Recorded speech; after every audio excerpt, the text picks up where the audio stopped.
সকালে আকাশের ওয়েদারটা দেখেছো? এই ওয়েদারে সকালবেলা উঠে কারো রান্না করতে ইচ্ছা করে না, জল খাতে ইচ্ছা করে, বিছানা ছাড়তে ইচ্ছা করে না।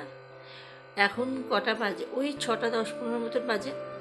বাইরে এলাম, এসে দেখলাম দরজাটা খুলে দুয়ারে একটু জল ছিটিয়ে আকাশের ওয়েদারটা এখন তাও তো একটু পরিষ্কার হয়ে গেছে। এখন তাও দেখা যাচ্ছে একটু মানুষজন।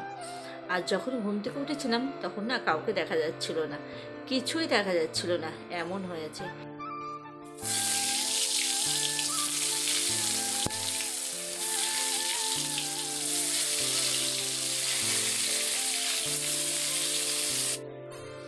কিছু তো করার নেই, লেপ ছাড়তেই হবে, ঘুম তো ভাঙাতেই হবে। ঘুম তো ভাঙছে না।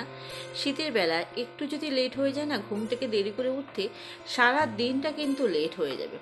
সারা দিনটা সময় পাবো না, একদম দৌড়ে ফুল করা যায় না। ওই জন্য মনে করি, প্রতিদিনই ভাবি যে না, ভোরবেলা উঠবো, ভোরবেলা উঠে কাজগুলো করে নেবো তাড়াতাড়ি, তাহলে সারাদিনে আমি একটু সময় পাবো হাতে। কিন্তু হয়ে ওঠে না, কিছু না কিছু দেরি হয়েই যায়। ঘুম থেকে উঠে বিছানাটা ছাড়তেই ইচ্ছা করে না। বিছানায় 5 মিনিট বসে থাকি, তারপর মেঝেতে পা দিই, জানো। তা নাও, অনেকক্ষণ তো ঘুমনের গল্প হলো। এইবার দেখো সকাল সকাল কত কিছু রান্না বসিয়ে দিয়েছি। এখন কাজে যাচ্ছে, 7:45 বাজলে বেরিয়ে যায়। ওই জন্যে হাতে একটু সময়ও পাই, ওই জন্যই 6টার দিকে উঠি ঘুম থেকে। বেগুন ভাজা করলাম, ভাত করলাম, কাঁচা টমেটো আলু ভাতে দিয়েছি, দিয়ে ভাত করলাম। আর এখানে পেঁয়াজ কালি আলু ভাজছি। এগুলো কুটে বেছে ভাত বসিয়ে দিয়ে ওইগুলো কোটা বাটা করি। তার মধ্যে ওকে টিফিন গুছিয়ে দিলাম, ও বেরিয়ে পড়লো। আমি একটু চা খেলাম, চা খেয়ে নিয়ে ঘরদোরগুলো পরিষ্কার করলাম, করে তারপর আবার রান্না বসিয়েছি। এখানে করছি ফুলকপি আলু মটরশুঁটি। মটরশুঁটি এবারে আমাদের প্রথম নিয়ে এসেছে। শীতের মটরশুঁটি খেতে কিন্তু বেশ ভালো লাগে। তা মটরশুঁটি দিয়ে ফুলকপি আলুর তরকারি। তরকারিটা একদম বসিয়ে ফেলবো না, একটু গামাখা রাখবো। এই ঝোলটাই রেখে দেবো। এইবার গ্যাসটা অফ করে দেবো। আর এবারে দেখেছো গ্যাস ট্যাসগুলো এবার একটু পুছে নিয়েছি।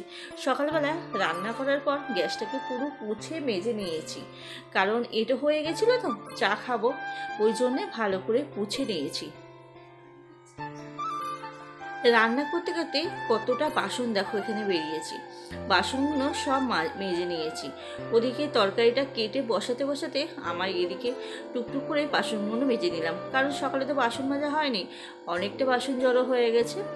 তাই এবার রান্নাঘরটা পুছে ঘরদোরগুলো পুছে একেবারে চানটা করে চলে এলাম। তা দেখো, আজকে দুপুরের মেনু হলো ডাল, ফুলকপি আলুর তরকারি, পেঁয়াজ কালি আলু ভাজা, বেগুন ভাজা, ডিম ভাজা, কত কিছু রান্না হয়ে গেছে।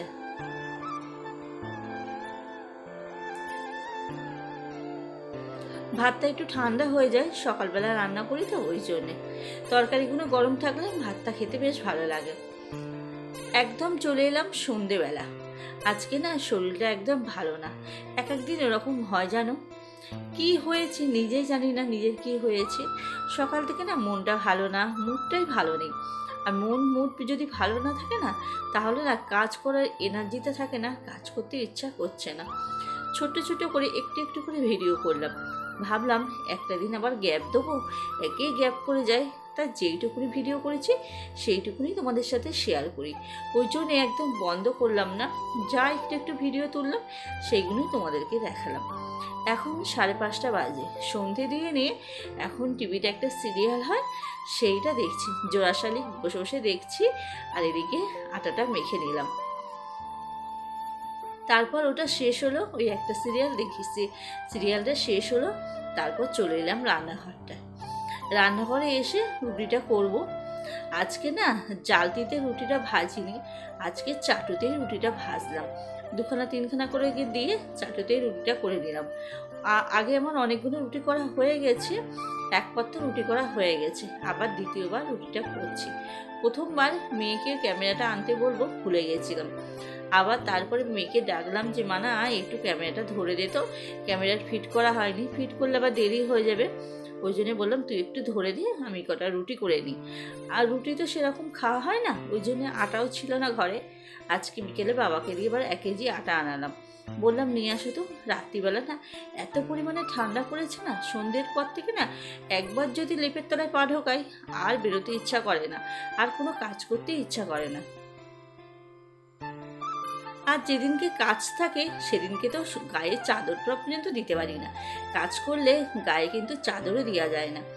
যেদিনকে কাজ থাকে সেদিনকে তো গায়ে চাদর দেওয়ার সময় পাই না, সেদিনকে কিন্তু ঠান্ডা লাগে না। তখন একবার বাড়ি যাই, একবার ওদের বাড়ি যাই, এই করি, সেদিন আর ঠান্ডা লাগে না। আর যেদিনকে বসে থাকি সেদিনকে ঠান্ডাটা বেশ চেপেই ধরে আমাকে। তা আজকে তো কাজকর্ম নেই, আজকে কাজ নেই, ওই জন্য সারাদিনটা শুয়ে বসি, আর এইভাবেই দিনটা কাটলো। এখন রুটিটা করে তারপর গ্যাস ট্যাসগুলো পুছবো, পুছে চা করব।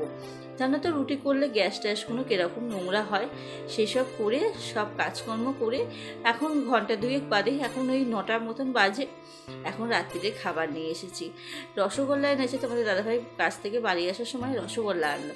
রসগোল্লার এত রস, রসগোল্লার রসগুলোকে পুরো চেপে নিলাম, চেপে নিয়ে তারপর খেতে এলাম। ডাল তরকারিগুলো সব গরম করেছি, কারণ রুটি গরম হলে কি হবে, ডাল তরকারিতে তো সব ঠান্ডা। ওই জন্যে ওরা এদিকে খেয়ে শুয়ে পড়েছে, এদিকে আমি আর মেয়ে টিভি দেখতে দেখতে খাচ্ছি। এখানে বিছানা হয়ে গেছে, আর ওই কোনায় থালা বাসনগুলো রেখে দিয়েছি, বাইরে আর যাইনি। তা চলো বন্ধুরা, আজকের ভিডিওটা এখানেই শেষ করছি। ভালো লাগলে অবশ্যই লাইক করে পাশে থেকো। কালকে তোমাদের সাথে আবার দেখা হবে। Good night, tata.